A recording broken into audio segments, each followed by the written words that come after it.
Hello friends, welcome back to the new video. In this video guys, I am going to show you guys how can you set your notification ringtone in your Motorola phone device.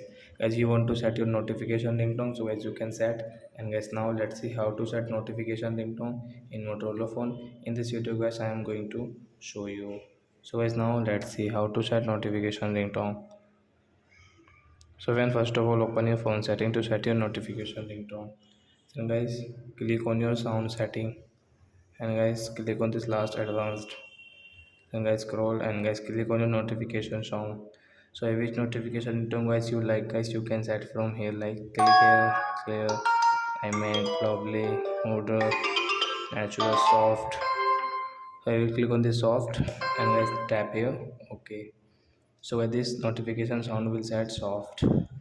So are you friends have understood how to set notification ringtone in Motorola phone? So that's it guys, thanks for watching. Now we will meet our next video with new topic. Before going guys, please go and like my video, subscribe my channel. Bye bye friends.